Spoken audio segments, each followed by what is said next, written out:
Brent here with Building the EXOCET. So I've been working on some rear calipers here. Basically went out, bought brand new 1.8 rear calipers because mine were really seized up and nasty as I was tearing them apart. All the cylinder bores and the cylinders were pretty rusty and bad on them. So $51 a piece, was able to upgrade to a 1.8 with the mounting brackets.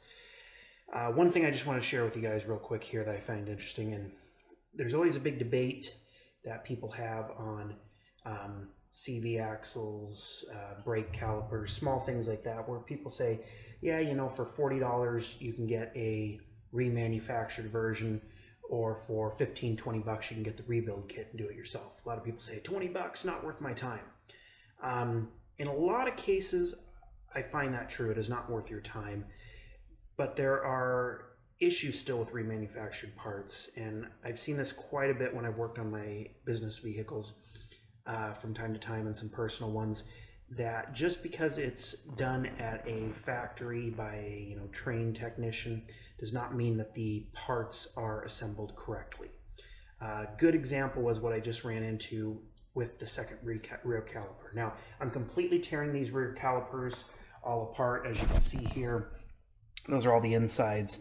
The e-brake adjustment screw that is inside, that basically, my understanding is, it sets the e-brake so that when the e-brake lever is pulled, it will compress the piston so that the e-brake works.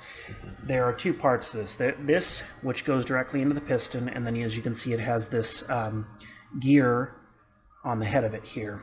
Now, there is that part, and then there is this part here that adjusts this from the outside. It is a hex or Allen head here that basically you turn. Well, now, as I was removing all these parts, and this is a brand new part, as I was removing these parts, I noticed it was very hard to turn, and the cylinder just was not wanting, the piston, excuse me, was not wanting to come out of the cylinder. And finally it did come out. I had to use some air to pop it off. It came loose of this nut.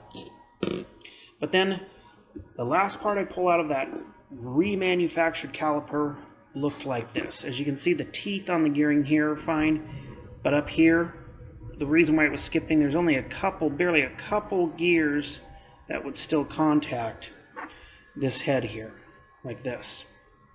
So it was constantly skipping and barely grabbing those. And as you can also see how dirty and filthy this part is, it was obviously never removed when it was cleaned out. I also found quite a bit of gunk inside the actual, I would get you the caliper itself right now, but it's in the oven baking some grease off before I powder coat it. All this gunk was still left inside that part. So this was sure to fail.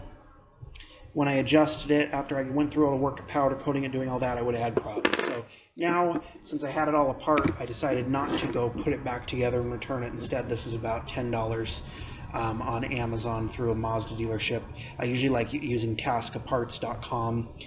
They have real quick shipping. I'm an NHRA fan, and I like Bob Tasca, so I like to give them some support. But I found I needed this part fairly quickly, and there's one out of Arizona that could get it to me fairly fast. So just want to give you an update. It's not always better to buy the remanufactured parts. Just because they are remanufactured does not mean that they are perfectly brand new.